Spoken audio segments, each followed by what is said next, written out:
الحمد لله نحمده ونستعينه ونستغفره ونؤمن به ونتوكل عليه ونعوذ بالله من شرور أنفسنا ومن سيئات أعمالنا من يهده الله فلا مضل له ومن يضلل فلا هادي له وأشهد أن لا إله إلا الله وحده لا شريك له وأشهد أن محمدا عبده ورسوله أما بعد فإن خير الحديث كتاب الله وخير الهدي هدي محمد صلى الله عليه وسلم وشر الأمور محدثاتها وكل محدثة بدعة وكل بدعة ضلالة وكل ضلالة في النار.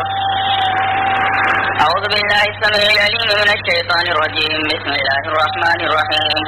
قاف والقرآن المجيد بل عجبوا أن جاءهم منذر منهم فقال الكافرون هذا شيء عجيب أإذا متنا وكنا ترابا ذلك رجع بعيد قد علمنا ما تنقص الأرض منهم وعندنا كتاب حفيظ بل كذبوا بالحق لما جاءهم فهم في أمر مريج أفلم ينظروا إلى السماء فوقهم كيف بنيناها وزيناها وما لها من فروج والأرض مددناها وألقينا فيها رواسي وأنبتنا فيها من كل زوج بهيج تبصرة وذكرى لكل عبد منيب ونزلنا من السماء ماء مباركا فأنبتنا به جنات وحب الحصيد والنخل باسقات لها طلع نضيد رزقا للعباد وأحيينا به بلدة ميتا كذلك الخروج.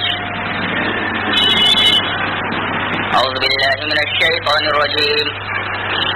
أم لم ينبأ بما في صحف موسى وإبراهيم الذي وفى ألا تزر وازرة وزر أخرى وأن ليس للإنسان إلا ما سعى وأن سعيه سوف يرى ثم يجزاه الجزاء الأوفى.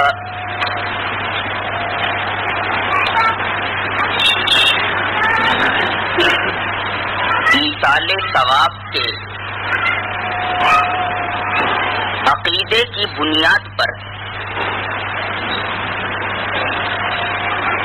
تیجا 10واں 20واں 40واں 11ویں 12ویں جمعراتی عرس فاتحہ وغیرہ جیسے رسوم کی شکل میں ایک مستقل شریعت جو مبتدعین اور اہل ہوا اور ہوس نے غیروں کی دیکھا دیکھی تراش کی ہے،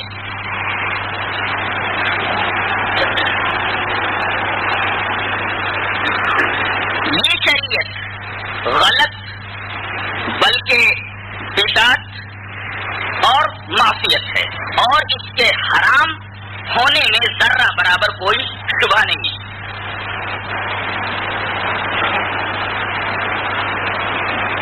اگر غور کریں تو آپ کو یہ بات اچھی طرح نظر آ جائے گی کہ یہی ایصال ثواب ہی کا فلسفہ ہے جس فلسفے کی وجہ سے یہ قبر پرستیاں قائم ہیں.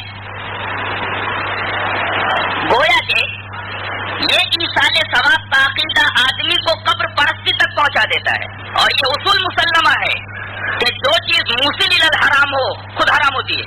مثلا زنا حرام تو اس کے دوائی، اس کے اسباب اور اس کے ذرائع بھی حرام. جو چیز موصل الی الحرام ہو خود حرام ہوتی ہے. موجب للشرک ہو خود اس کے اندر شرک کا شائبہ ہوتا ہے. خود موصل الی الحرام ہو تو وہ چیز خود حرام ہوتی ہے. اب اگر ایصال ثواب موصل ہو قبر پرستی کی طرف اور قبر پرستی شرک اور حرام، لہذا ایصال ثواب بھی شرک اور حرام ہی ٹھہرے گا، اس لیے کہ یہ قبر پرستی کی طرف موصل ہے، ذریعہ ہے اس کا.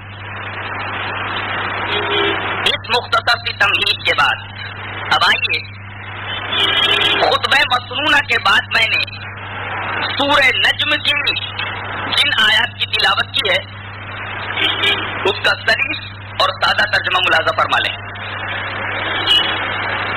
کیا انہیں حضرت موسیٰ اور وفادار ابراہیم علیہ السلام کے صحیفوں کی تعلیمات نہیں پہنچی کہ کوئی جان کسی جان کا بوجھ نہیں اٹھائے گی؟ نیز ہر آدمی کو، ہر انسان کو وہی کچھ ملے گا جس کی اس نے خود کوشش کی ہے، اور یہ کہ اس کی کوشش عنقریب دکھا دی جائے گی، پھر اس کو پورا پورا بدلہ دیا جائے گا۔ یہ پڑھی گئی آیات کا سلیس اور سادہ ترجمہ ہے۔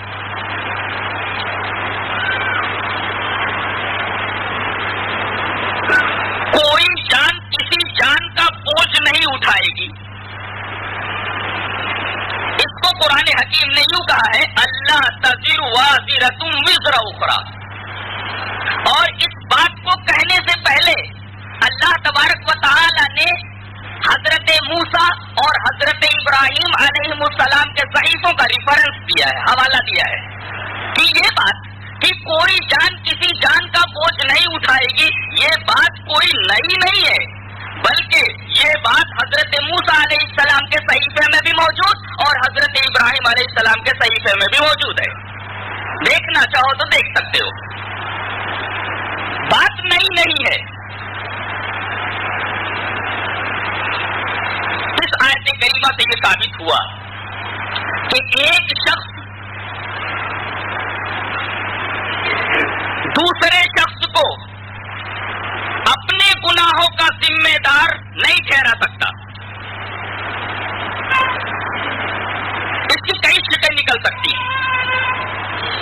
زندہ آدمی کسی مردے کے گناہوں کا ذمہ دار نہیں،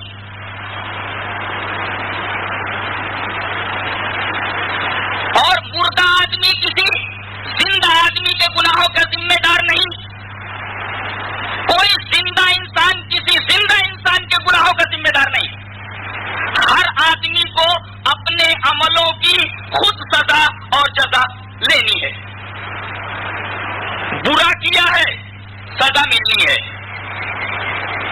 اچھا کیا ہے، جزا ملنی ہے۔ ہر آدمی اپنے عملوں کا خود ذمہ دار ہے، کوئی جان کسی جان کا بوجھ نہیں اٹھائے گی، کوئی آدمی کسی کے گناہوں کا ذمہ دار نہیں ہو سکتا۔ یہ بات اللہ تزر وازرۃ وزر اخری والی آیت سے بالکل واضح اور بالکل بین ہے۔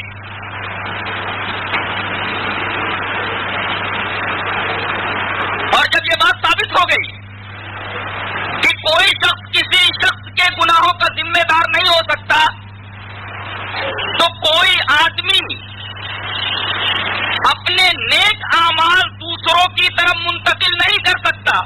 وَلَيْسَ لِلْإِنسَانِ إِلَّا مَا سَعَىٰ، آدمی اگر نیک عمل کرتا ہے تو اس کے نیک اعمال کی جزا اسے خود ملے گی۔ ایسا نہیں ہو سکتا کہ نیکی کرے کوئی اور پھل کھائے کوئی۔ اللہ تبارک و تعالیٰ کے ایسا کوئی اصول نہیں ہے، ایسا کوئی لا اور قانون نہیں ہے۔ جو نیکی کرے گا اسے ہی نیکی کی جزا ملے گی، ایسا نہیں کہ نیکی کرے کوئی اور پھل کھائے کوئی دوسرا۔ جس طرح گناہ کرے کوئی اور سزا پائے کوئی دوسرا، اسی طریقے سے نیکی کرے کوئی اور جزا ملے کسی کو، ایسا کوئی قانون اللہ تبارک و تعالیٰ نے نہیں بنایا ہے۔ ہماری اس وضاحت سے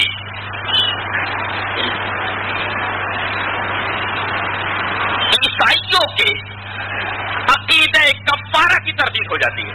اور ایک بات، اس سے پہلے کہ میں عقیدہ کفارہ کی توضیح کروں، ایک بنیادی بات کا ذہن میں رکھ لینا ضروری ہے کہ یہ آیات سورہ نجم کی، اور تفسیر کا طالب علم جانتا ہے کہ سورہ نجم کا بنیادی موضوع جس کے ارد گرد یہ پوری سورت گھومتی ہے، یہ ہے کہ اللہ تبارک و تعالی کے اذن کے بغیر کوئی کسی کی سفارش نہیں کر سکتا، کسی کو سفارش کی اجازت نہیں۔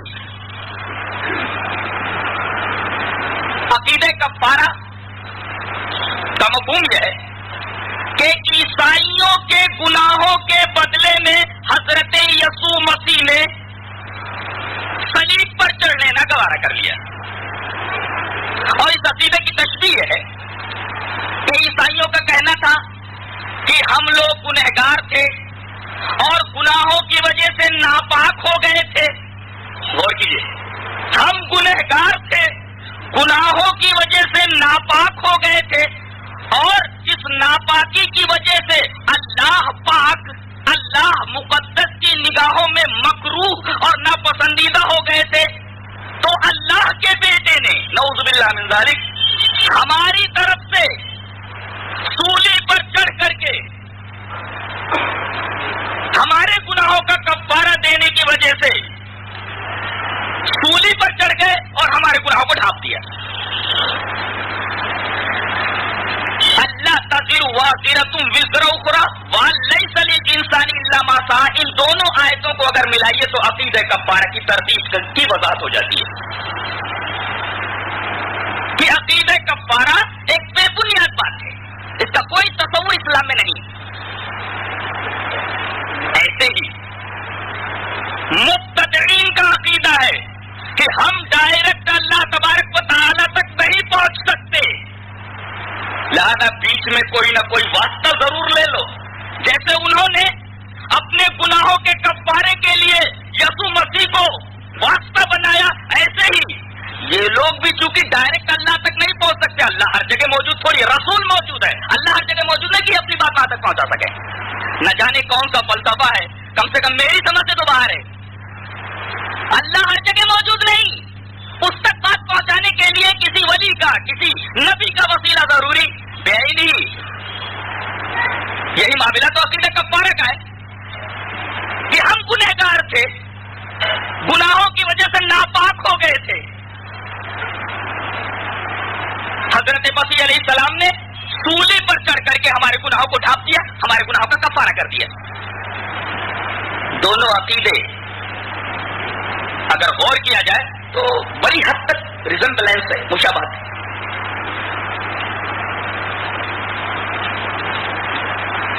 واضح ہوا کہ یہ دونوں کے دونوں عقیدے غلط ہیں۔ میں یہ پوچھتا ہوں کہ نوح علیہ السلام سے زیادہ نیک اور صالح اور کون ہستی ہے؟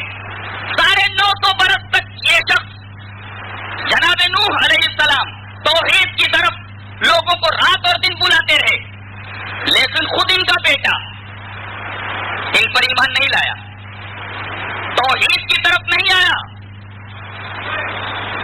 سامنے بیٹا ڈوب رہا ہے، شفقت پدری جوش میں آ گئی، دعا کر بیٹھے رب ابنی من اہلی ہے، میرے رب میرا بیٹا میرے اہل میں سے ہے اور تیرا وعدہ تھا کہ تیرے اہل کو بچا لوں گا۔ جانتے ہیں جواب کیا ملا؟ جواب کیا ملا؟ لا تسألنی ما لیس لک به انی اعظک ان تکون من الجاہلین۔ کیا بات ہے، کیا شان ہے باری تعالیٰ کی۔ ایسی چیز کے بارے میں سوال مت کر جس چیز کے بارے میں تجھے علم نہیں ہے۔ عالم تو ہم ہیں، عالم الغیب تو ہم ہیں۔ اور دیکھ میں تجھے نصیحت کر رہا ہوں، انی اعظک، میں تجھے نصیحت کرتا ہوں ان تکون من الجاہلین، جاہلوں جیسی حرکت مت کر۔ 950 برس تک توحید کی طرف بلانے والا ایک دعا کر بیٹھا غفلت میں، ڈانٹ دیکھو کتنی خطرناک ہے۔ انی اعظک ان تکون من الجاہلین، جاہلوں جیسی حرکت مت کرو۔ اللہ کس قدر تو عظیم الشان ہے۔ اللہ کی عظمت اگر دلوں میں بھر جائے نا تو مخلوق کی کوئی وقات نظر نہیں آتی۔ وما قدر اللہ حق قدرہ، یہ لوگ جو بدعت اور شرک کی طرف مائل ہو گئے، در حقیقت انہوں نے اللہ تبارک و تعالیٰ کی عظمت پہچانی ہی نہیں۔ دعا کر بیٹھے رب ان ابنی من اہلی، دعا قبول ہوئی؟ دعا قبول نہیں۔ کم سے کم خیال کرنا چاہیے تھا باری تعالیٰ کو کہ 950 برس تک یہ شخص میری توحید کی طرف بلاتا رہے، ایک بھی تو ریکویسٹ مان لینی۔ بارگاہ الہی سے یہ ریکویسٹ ریجیکٹڈ ہو گئی، ہاں نہیں مانتے۔ انی اعظک ان تکون من الجاہلین، دوبارہ بولنا نہیں، جاہلوں جیسے حرکت مت کرو۔ انی اعظک ان تکون من الجاہلین۔ حضرت ابراہیم، خود اللہ تبارک و تعالی نے اپنے اس پیارے پیغمبر کو اپنا خلیل کہا ہے، واتخذ اللہ ابراہیم خلیلا، اللہ نے ابراہیم کو خلیل بنا لیا۔ خود باری تعالیٰ گواہی دے رہے، باپ ہے، بیٹا باپ کے بارے میں دعائیں مغفرت کرنا چاہتا ہے، 11ویں پارے کی آیت موجود، منع کر دیا گیا۔ تیرا باپ کافر، تجھے اس کے حق میں دعائیں مغفرت کی اجازت نہیں ہے۔ حضرت ابراہیم علیہ السلام کی دعا ان کے باپ کے حق میں قبول نہیں ہوئی، جس طرح جناب نوح علیہ السلام کی دعا ان کے بیٹے کے حق میں قبول نہیں ہوئی. دونوں کی دعا کو مسترد کر دیا گیا. لوط علیہ السلام کی بیوی، میاں بیوی کے درمیان جو رشتہ ہوتا ہے بڑا گہرا اور بڑا نازک رشتہ ہوتا ہے، بڑا محبوب رشتہ ہوتا ہے، بڑا پیارا رشتہ ہوتا ہے. لیکن جب عذاب آیا، قرآن حکیم شاہد ہے کہ اس عذاب سے ان کی بیوی نہیں بچ سکی. پتہ یہ چلا کہ جن کے پاس اپنی نیکی کا کوئی توشہ نہیں تھا وہ ان رشتوں سے کوئی فائدہ نہیں اٹھا سکے. کیا ثابت ہوا؟ جن کے پاس، الفاظ پر غور کرو، جن کے پاس اپنی نیکی کا کوئی توشہ نہیں تھا وہ ان رشتوں سے کوئی فائدہ نہیں اٹھا سکے.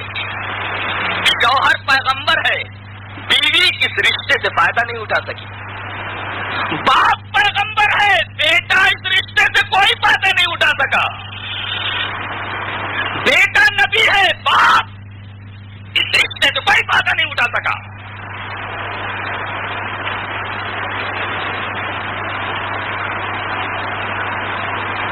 پھر ہماری نیکی سے دوسرا کیسے فائدہ اٹھا سکتا ہے؟ ایصال کا مطلب یہی ہے کہ آپ پہنچا رہے ہیں کوئی چیز وہاں تک، وہ چیز پہنچ رہی ہے، پہنچ رہی یا تو کوئی چیز نہیں پہنچ رہی. قرآن کچھ کہہ رہا ہے، تمہارا عقیدہ کچھ ہے. قرآن کے بتائے ہوئے اصول کو مانے یا تمہارا یہ سڑا ہوا عقیدہ تسلیم کریں.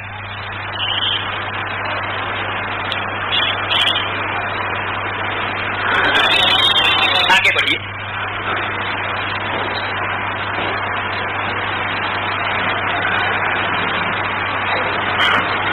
آپ کو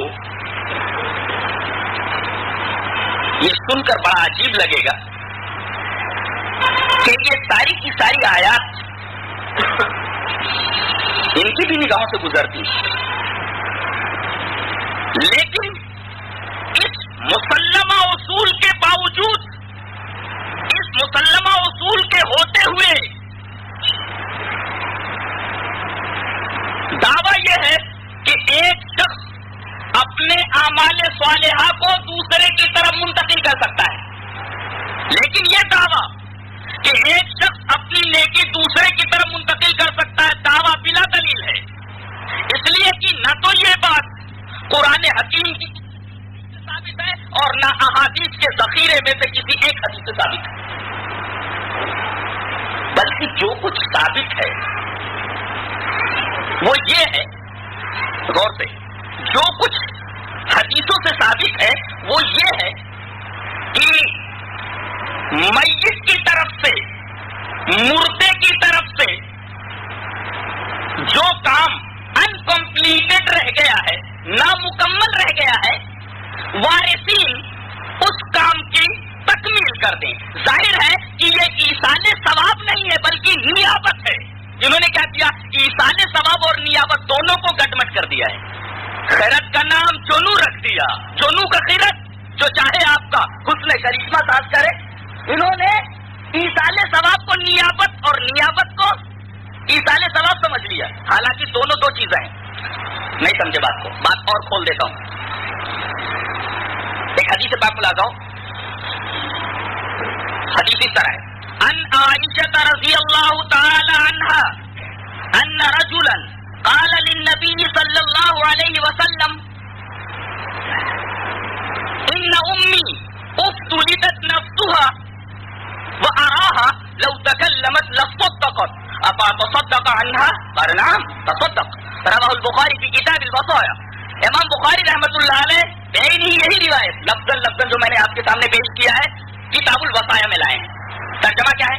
حضرت عائشہ رضی اللہ تعالیٰ عنہ فرماتی ہے کہ ایک شخص نے نبی کریم صلی اللہ علیہ وسلم سے پوچھا کہ اے اللہ کے رسول، ان امی افتلتت نفسها، کہ میری ماں کا اچانک انتقال ہو گیا ہے. افتلتت نفسها، اچانک انتقال ہوا.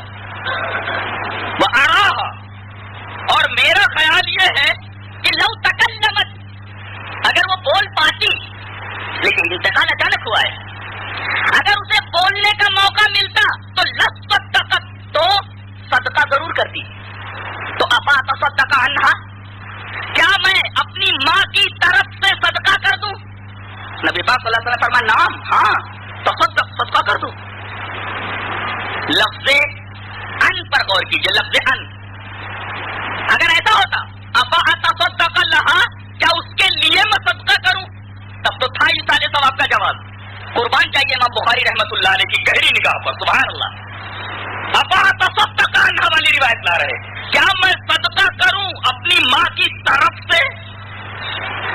کیا یہ حدیث ان کے علماء کی نگاہوں سے نہیں گزرتی؟ انہا، ارے ان کا مطلب اگر نہ سمجھ میں آتا ہو تو کم سے کم شرحوں میں عامل تو پڑھ ہی لینا چاہیے کہ ان تجاوز کے لیے آتا ہے. لیکن ان کے علماء کو تو قبروں کے اوپر چڑھاوے، نذرانے، گٹے، بتاشے اور لڈوؤں کے حصول ہی سے فرصت نہیں ہے. یہ شرحوں میں عامل کے اندر ان کا مفہوم کیا دیکھیں گے بیچارے، اور اس پر سر رہی ہے کہ مناظرہ کر لو، مناظرہ کر لو، سر رہی ہے کہ مناظرہ کر لو. حیرت کی بات تو یہ ہے کہ جن کے پاس قرآن و حدیث کا حسین اور مقدس سرمایہ نہیں ہے، وہ ایسے بلند بات دعوے کرتے ہیں کہ ہم کہتے ہیں قال اللہ قال رسول، اور یہ کہتا قال چمن شاہ بابا اور قال لنگور شاہ بابا. ہم کہتے ہیں قال اللہ قال رسول. مناظرہ کر لو. تو یہ بیچارے انہا کے بارے میں کیا سمجھیں؟ افا تصدق عنہا، اے رسول پاک صلی اللہ علیہ وسلم، کیا میں اپنی ماں کی طرف سے طرف سے طرف سے صدقہ کروں؟ اجازت ہے، اس لیے کہ یہ ایصال ثواب نہیں ہے. رسول پاک صلی اللہ علیہ وسلم فرمائے یہ نیابت ہے، اس کی طرف سے کر دے، اس لیے کہ تیری ماں اگر بولتی تو صدقہ کرتی. اور آپ کو یہ بات بتا دوں کہ نیت بذات خود ایک نیک عمل ہے. نہیں، کبھی میں حدیث انما الاعمال بالنیات کی جب تشریح کروں گا انشاءاللہ تو نیت کیا ہے وہ میں بتاؤں گا. در حقیقت ہم لوگ تیلی کے بیل کی طرح چند مسائل کے گرد گھومتے رہتے ہیں. شریعت کے اندر بڑی باریک باریک باتیں ہیں. حدیث انما الاعمال بالنیات کھول کر بیان کر دیا جائے تو میرا خیال ہے کہ 1/4 شریعت سمجھ میں آ جائے. جی امام ابن تیمیہ رحمۃ اللہ علیہ، جن کی حدیث پاک پر بڑی گہری نگاہ ہے، قرآن کا بڑا زبردست مفسر ہے، اپنے فتاوی کے اندر کہتا ہے نیت المؤمن خیر من عملہ، کہ مومن کی نیت اس کے عمل سے بہتر ہے. نیت نہیں کرے گا تو عمل کیا کرے گا؟ بنیاد ہے نیت. گویا کہ نیت بذات خود ایک عمل ہے. لہذا کہہ یہ رہے کہ اللہ کے رسول میری ماں کی نیت تھی، میرا خیال ہے. لہذا کسی عمل میں، کسی چیز میں اگر آدمی کا عمل دخل ہو یا عمل دخل نہ ہو بلکہ اس کے کام کرنے کی نیت رہی اور کر نہ سکا ہو تو وارثین اس کی تکمیل کر سکتے ہیں. یہ ایصال ثواب نہیں، نیابت ہے. دونوں کو ایک سا مت کرو. یہ یہاں غلطی ہوئی ہے، یہ بنیادی غلطی ہے. دس از دا پوائنٹ. یہ ہے پوائنٹ جہاں غلطی ہوئی ہے. ایک دوسری حدیث روایت اس طرح ہے، وعن ابن عباس رضی اللہ تعالی عنہما ان سعد بن عبادة رضی اللہ تعالی عنہ استفتى رسول اللہ صلی اللہ علیہ وسلم فقال ان امی ماتت وعلیها نذر قال اقضی عنها رواہ البخاری فی کتاب الوصایا. امام بخاری رحمۃ اللہ علیہ اس حدیث کو بھی کتاب الوصایا میں لا رہے. سبحان اللہ، یہاں بھی انہائی ہے. ترجمہ بتا دو. حضرت ابن عباس رضی اللہ تعالی عنہما فرما رہے کہ حضرت سعد ابن عبادہ رضی اللہ تعالی عنہ نے فتویٰ پوچھا، استفتاء، فتویٰ پوچھا رسول پاک صلی اللہ علیہ وسلم سے. فتویٰ کس سے پوچھنا چاہیے؟ صحابہ کرام کس سے پوچھتے تھے فتویٰ؟ جناب محمد رسول اللہ صلی اللہ علیہ وسلم سے. اور آج جبکہ آپ موجود نہیں ہیں، فتویٰ کہاں سے لیا جائے گا؟ آپ کی حدیث سے، آپ کی سنت سے، قرآن سے. اس امام کا فتویٰ، امام ابو یوسف کا فتویٰ اس پر ہے، امام محمد کا فتویٰ اس پر ہے، امام ابو حنیفہ رحمۃ اللہ علیہ کا فتویٰ اس پر ہے. ہم نہیں مانتے ان فتواؤں کو. فتویٰ پوچھا، استفتاء رسول اللہ صلی اللہ علیہ وسلم. حضرت سعد ابن عبادہ فتویٰ پوچھ رہے سے کیا فقال کہہ رہے اے اللہ کے رسول ان امی ماتت میری ماں مر گئی. دیکھو جہاں لفظ موت ہو وہاں مرنا ہی بولنا ہے. یہ انتقال کا جو لفظ استعمال کیا جاتا ہے شرک کا شائبہ ہے. میں کہتا ہوں اس لیے کہ جو آدمی نقل مکانی کر لے اس کے اوپر منتقل کا حکم لگتا ہے. میں گلبرگہ سے بیجاپور منتقل ہو گیا, گلبرگہ سے میرا انتقال بیجاپور ہو گیا. یہ انتقال کیا ہے؟ نقل مکانی کے لیے بھی انتقال لفظ ہے. اور اسی لفظ کے سہارے سے تو یہ باتیں بہت بناتے ہیں. قرآن میں میت کا لفظ ہے, لہٰذا نبی پاک صلی اللہ علیہ وسلم مر چکے ہیں. انک میت و انہم میتون. بخاری شریف کی روایت من کان منکم یعبد محمدا فان محمدا قد مات. پھر انتقال کیا مانی؟ یہ لفظ انتقال کا یوز کیا مانی؟ آپ زیادہ ادب والے ہیں یا اللہ تبارک و تعالیٰ زیادہ ادب جانتا ہے؟ آپ اپنا ادب اپنی جیب میں رکھو. یہاں چلے گا تو اللہ کا ادب چلے گا. مر گئے فان محمدا قد مات.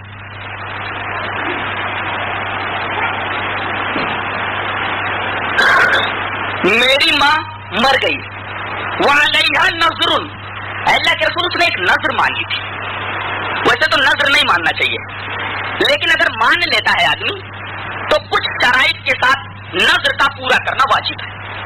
کچھ شرائط کے ساتھ. اب وہ ایک الگ بحث ہے, اس کے لیے تو الگ سے جمعہ چاہیے.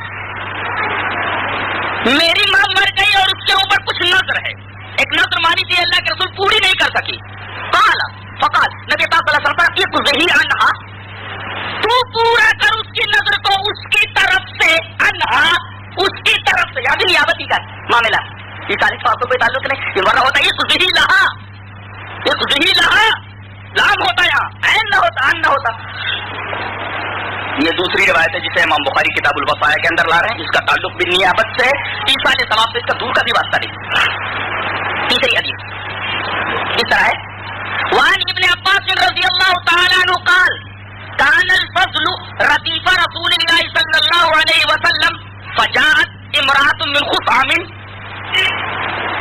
فجعل ينظر إليها وتنظر إليه وجعل النبي صلى الله عليه وسلم يصرف وجه الفضل إلى الشق الآخر فقالت يا رسول الله إن فريضة الله على عباده في الحج أدركت أبي شيخا كبيرا لا يثبت على الراحلة أفأحج عنه؟ قال نعم وذلك في حجة الوداع. رواه البخاری في كتاب المناسك. امام بخاری رحمۃ اللہ علیہ لفظاً یہی حدیث کتاب المناسک میں نقل کی ہے حضرت عبداللہ بن عباس رضی اللہ تعالیٰ عنہما سے. حدیث پاک کا مفہوم, حضرت ابن عباس رضی اللہ تعالیٰ عنہ فرماتے ہیں کہ حضرت فضل, یہ کون ہے جانتے ہیں؟ یہ نبی پاک صلی اللہ علیہ وسلم کے چچیرے بھائی ہیں. یہ حضرت عباس ابن عبد المطلب کے صاحبزادے. فضل اور قسم, قسم قاف پہ میم, سین میم نہیں, وہ قسم و قسم کھانے والا, قاف پہ میم. اور ایک صاحبزادے ہیں فضل. اور عجیب بات ہے کہ یہی دونوں کے دونوں صحابی چھوٹے ہیں, نوجوان ہیں. انہوں نے ہی نبی پاک صلی اللہ علیہ وسلم کو نہلایا ہے. نبی پاک صلی اللہ علیہ وسلم کی موت کے بعد جب نہلانے کا معاملہ آیا تو یہی دونوں کے دونوں نہلا رہے تھے, فضل اور قسم. اس وقت یہ نبی پاک صلی اللہ علیہ وسلم کے ردیف ہے. ردیف مطلب آپ صلی اللہ علیہ وسلم کی اونٹنی کے پیچھے بیٹھے ہوئے ہیں. حجۃ الوداع کا معاملہ ہے. نبی پاک صلی اللہ علیہ وسلم کی اونٹنی ایک جگہ ٹھہر گئی. قبیلے خثعم کی ایک عورت آتی ہے, فجاءت امرأة من خثعم. اور حضرت فضل کو اللہ تبارک و تعالی نے حسن باطنی اور حسن ظاہری دونوں نعمتوں سے نوازا تھا. کافی حسین تھے. تقاضائے بشریت. حضرت فضل دیکھنے لگے اس عورت کی طرف. اس روایت میں تو ابن شہاب نہیں ہے, زہری صاحب نہیں ہے اس میں. بظاہر ایسا لگتا ہے جیسے ایک صحابی عورت کی طرف دیکھ رہا ہو. غلط بات ہے. وہی بات ہے کہ ہم صحابہ کرام کو بھی معصوم نہیں مانتے. بتقاضائے بشریت غلطی ہو سکتی ہے. دیکھنے لگے وہ تنظر الیہ, اور وہ عورت بھی ان کی طرف دیکھنے لگی. وجعل النبی صلی اللہ علیہ وسلم یصرف وجه الفضل الى الشق الاخر. نبی پاک صلی اللہ علیہ وسلم نے ان کا چہرہ دوسری طرف پھیر دیا. ادھر دیکھ, ادھر کیا دیکھ رہا ہے؟ تو جب نبی پاک صلی اللہ علیہ وسلم نے حضرت فضل کا چہرہ دوسری طرف موڑ دیا, الشق الاخر دوسری طرف پھیر دیا, تو عورت بھی حضور کی طرف متوجہ ہوئی تو ان کی طرف دیکھ رہی تھی. فقال یا رسول اللہ, کہا کہ اللہ کے رسول میرے باپ جو ہیں یہ بڑے بوڑھے ہو گئے ہیں. شیخن کبیرا, متوجہ ہوئی تو ان کی طرف دیکھ رہی تھی.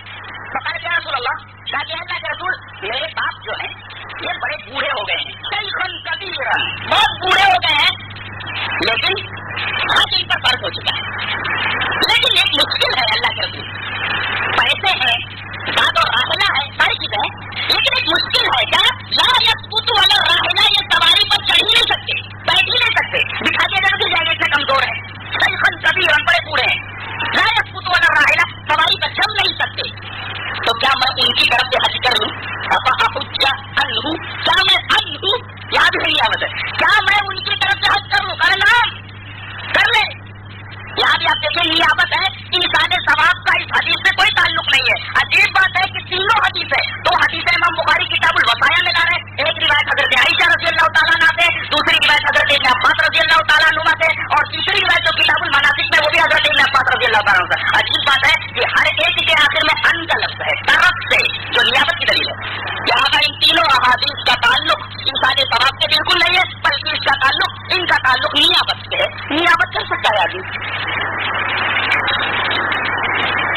مسجد کے انکمپلیٹ کام کو وارثی مکمل کر لیں, بات ختم ہو گئی. انسان ثواب کا اس سے کیا تعلق؟ ان کے پاس کیا دلیل ہے؟ ہاں دلیل ہے نا, کون سی دلیل ہے؟ دلیل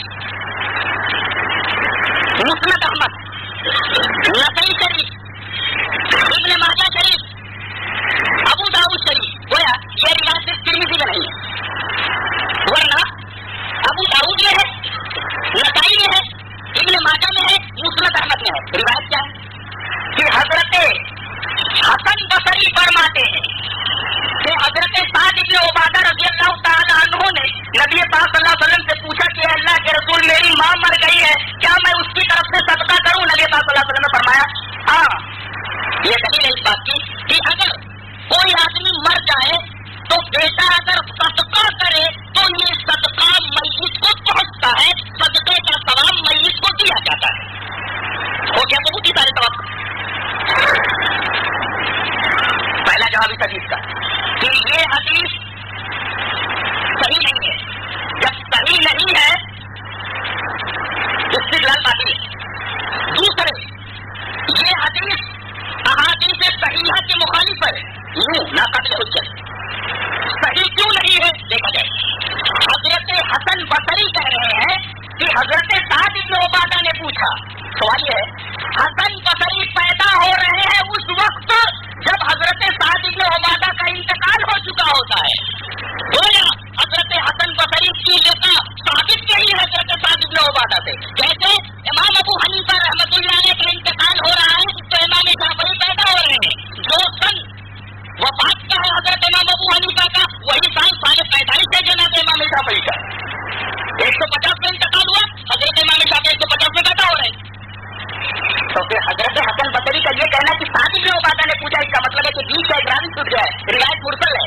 اور اٹھا کر کتاب اصول حدیث کی کتاب ہے کہ مرسل کی دو قسمیں ہوتی ہیں, ایک مرسل تابعی, ایک مرسل صحابی. مرسل صحابی ہمارے نزدیک حجت ہے, اس لیے کہ صحابہ کلھم عدول ہمارا عقیدہ ہے. اور جناب محمد رسول اللہ صلی اللہ علیہ وسلم یہ فرما کر گئے ہیں کہ تمام کے تمام صحابہ عادل ہیں. لہٰذا اگر ایک صحابی درمیان میں کسی صحابی کو چھوڑ کر ڈائریکٹ نبی پاک صلی اللہ علیہ وسلم سے روایت کرتا ہے جبکہ اس نے نبی پاک صلی اللہ علیہ وسلم کو وہ چیز کرتے ہوئے نہیں دیکھا, تو یہ انسان جبکہ درمیان سے صحابی چھوٹ گیا ہے, یہ انسان ہمارے لیے حجت ہے. مرسل تابعی ہمارے نزدیک حجت نہیں ہے, اس لیے کہ صرف مرسل تابعی ہمارے نزدیک ناقابل حجت اور مرسل صحابی حجت. اس لیے کہ صحابہ کے بارے میں رضی اللہ عنہ و رضوا عنہ کا کہتا قرآن نے دیا, اور نبی پاک صلی اللہ علیہ وسلم نے صحابہ کو معذور کہہ کر کے ان کی عدالت اور صحت کی خبر دے دی.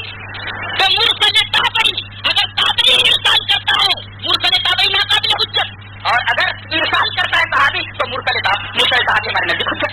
اور جہاں ارسال کیا ہے, ارسال تابعی ہے, ناقابل حجت. گئی روایت ارسال ثواب کیا ہے. دوسری روایت دارا قطنی میں بہت بڑا نقاد حدیث ہے. دارا قطنی امام بخاری رحمۃ اللہ علیہ کی تقریباً 80 احادیث پر اس نے اعتراض کیا تھا, اور حافظ ابن حجر اسقلانی رحمۃ اللہ علیہ نے تمام اعتراضات کے تشدد بخش جواب دیا. تو ایک آدمی کا ذہن نہیں پہنچ سکتا ہے, ہو سکتا ہے کہ غلط فہمی ہو گئی, اعتراض کر دیا ہو, بات تو اس کے ساتھ صحیح ہے.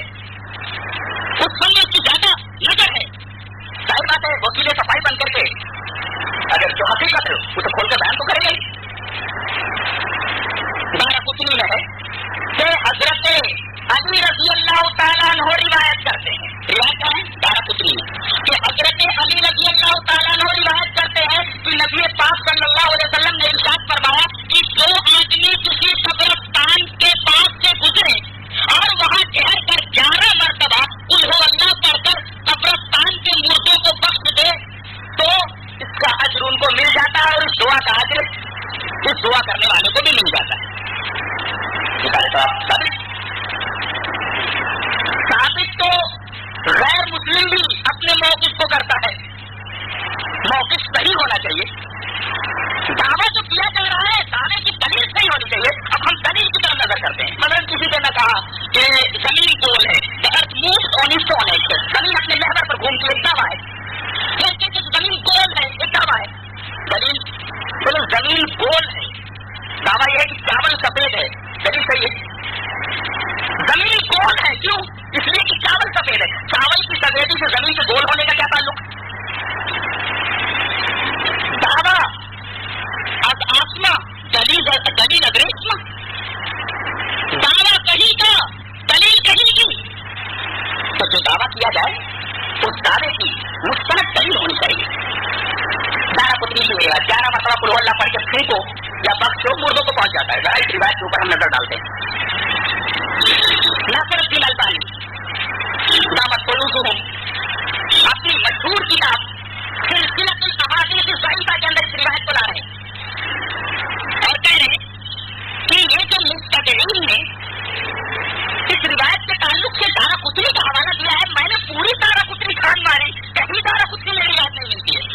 ان کا کیا ہے کہ الفاظ ڈال دیتے ہیں، کہیں روایت کے غلط حوالے دے دیا کرتے، کچھ بھی ممکن ہے، ان سے کچھ بھی ممکن ہے۔ اگر یہ مسلم شریف کی روایت کے اندر وجیدہ کرا فانسیدو بڑھا سکتے ہیں تو کسی روایت کے غلط حوالے بھی دے سکتے ہیں۔ دارقطنی کا حوالہ ہے اور ناصر الدین البانی کہہ رہا ہے کہ میں نے دارقطنی کا مکمل مطالعہ کیا، تمام باقیوں سے دیکھا یہ روایت صحیح نظر نہیں آئی۔ ہاں مجھے مسند الفردوس دہلوی میں ملی اور ابو یعلا میں ملی، یہ دونوں کی دونوں حدیث کی کتابیں انتہائی بندر کتابیں ہیں، ابو یعلا کی مسند اور اسی طریقے سے مسند الفردوس دہلوی، تو یہ روایت دہلوی میں ہے اور یہ روایت مسند ابو یعلا میں ہے، اور حافظ سخاوی نے کہا کہ یہ روایت جو مسند الفردوس دہلوی میں حضرت علی سے مروی ہے اور مسند ابو یعلا میں ہے، یہ روایت کری ہوئی ہے، جو اس لیے کہ اس روایت میں ایک راوی ہے عبداللہ ابن احمد ابن عامر، حافظ سخاوی تبصرہ کرتے ہوئے کہتے ہیں یہ اور اس کا باپ دونوں چھٹے ہیں، کذاب ہے، لہٰذا جب کس کی تہمت لگ گئی ویسے ہی روایت انتہائی سخت درجے تک پہنچ گئی، تو موضوع ہونے میں کلام کیا ہے؟ دو جھوٹے موضوع، باپ بھی جھوٹا اور بیٹا بھی جھوٹا، عبداللہ ابن احمد ابن عامر، یہ روایت کام سے گئی۔ اس طریقے سے ایک جو روایت اور ہے وہ بھی انتہائی موضوع اور صحیح ہے، بیان کرنا وقت کو طول دینا ہے۔ یہ دو روایتیں مجھ سے نمونہ اکثر والے ہیں، نمونے کے طور پر۔ اس کا مطلب یہ ہوا کہ قرآن حکیم سے انسان ثواب کا عقیدہ ثابت نہیں ہوتا اور احادیث سے بھی یہ عقیدہ قطعاً ثابت نہیں ہوتا، جو کچھ ثابت ہوتا ہے وہ نیابت ہے، اور نیابت اور انسان ثواب دونوں الگ الگ چیزیں ہیں، الگ الگ چیزیں۔ ہاں کچھ لوگ اعتراضات ہیں، ان اعتراضات کو حل کر لیا جا سکے۔ ایک روایت امام مسلم رحمۃ اللہ علیہ مسلم میں لائے ہیں، روایت اس طرح ہے، وعن عمر رضی اللہ تعالی عنہ ان النبی صلی اللہ علیہ وسلم قال المیت یعذب فی قبرہ بما نیح علیہ، رواہ مسلم۔ حضرت عمر رضی اللہ تعالیٰ عنہ سے روایت ہے کہ نبی پاک صلی اللہ علیہ وسلم نے ارشاد فرمایا کہ میت کو اس کی قبر میں عذاب کیا جاتا ہے اس کے گھر والوں کے ماتم اور نوحہ کرنے کی وجہ سے۔ سوال یہ ہے کہ اللہ تزر وازرۃ وزر اخرى کے اندر تو یہ کہہ دیا گیا کہ کوئی کسی کے گناہ کا بوجھ نہیں اٹھائے گا، نوحہ کر رہا ہے کوئی اور سزا بھگت رہا ہے کوئی، نوحہ کر رہے ہیں گھر والے اور سزا بھگت رہی ہے میت۔ بتائیے یہ حدیث پاک جو مسلم میں ٹکرا رہی ہے، متصادم ہے، متعارض ہے آیت کریمہ اللہ تزر وازرۃ وزر اخرى سے۔ جواب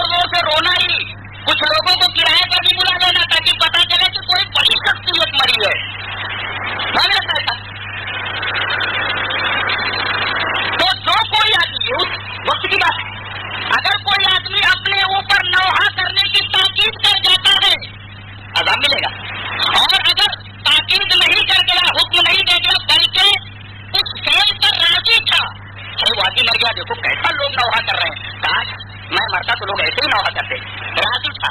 مرنے کے بعد اس کو عذاب ملے گا ان دونوں صورتوں میں، اس لیے کہ کسی معصیت کا حکم دینا یا معصیت پر رضامندی کا اظہار کرنا بجائے خود جرم ہے معصیت ہے.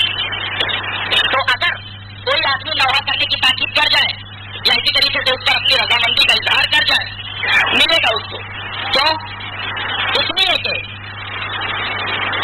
قرآن اور احادیث سے ثابت ہے کہ اگر کوئی آدمی کوئی بری بات کوئی معصیت ایجاد کرتا ہے اور اس معصیت کے راستے پر چل کر کے کچھ لوگ وہی معصیت کرتے ہیں تو ان کے کرنے کا کچھ گناہ اس ایجاد کرنے والے کو بھی ملے گا. دلیل آیات قرآنیہ 2 لے لیجیے اور ایک مسلم شریف کی صحیح بات لے لیجیے. چلیے آیات کی طرف آتے ہیں.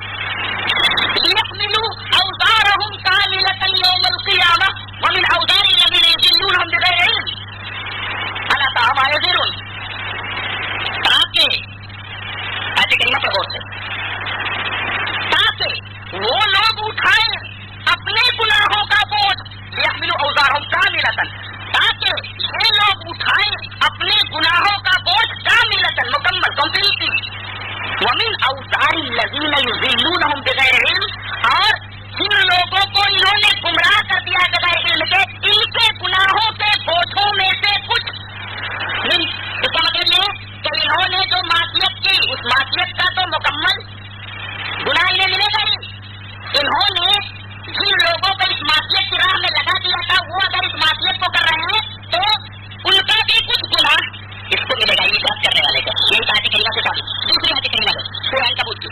وَلَا يَحْمِلُ النَّاسُ أَثْقَالَهُمْ وَأَثْقَالًا مَعَ أَثْقَالِهِمْ اور البتہ ضرور بھی ضرور یہ اٹھائیں گے اپنے بوجھوں کو اور کچھ اور بوجھ اپنے بوجھوں کے ساتھ. سوال یہ ہے کہ کچھ بوجھ تو یہ اٹھائیں گے اپنا بوجھ اٹھائیں گے. یہ کچھ بوجھ اپنے بوجھوں کے ساتھ کیا مطلب؟ وہی کہ کوئی غلط بات ایجاد کر گئے تھے ابھی جتنی بدعتیں ایجاد کر کے گئے نا یہ حضرات ابھی جتنی بدعتیں ہو رہی ہیں جتنے لوگ کتنے ملوث ہو رہے ہیں پہنچ رہا ہے.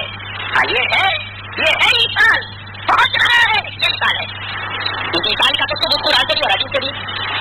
تو یہ 2 آیت ہیں کہ گناہ پہنچتا ہے تب اس لیے کہ یہ معصیت کا راستہ منتخب کر کے گیا ہے لوگوں کے لیے کھول کر چوپٹ گیا ہے. 2 آیتوں سے ثابت ہے. ابھی سے بات لیں شریف کی آپ کی روایت کوچنی رضی اللہ تعالیٰ عنہ سے روایت مسلم شریف میں موجود ہے. روایت کے الفاظ میں من سن فی الاسلام سنۃ حسنۃ فله اجرها واجر من عمل بها من بعده من غير ان ينقص من اجورهم شيء ومن سن في الاسلام سنة سيئة كان عليه وزرها ووزر من عمل بها من غير ان ينقص من اجورهم شيء. رواه مسلم. پوری کی پوری روایت لفظاً فرمایا کہ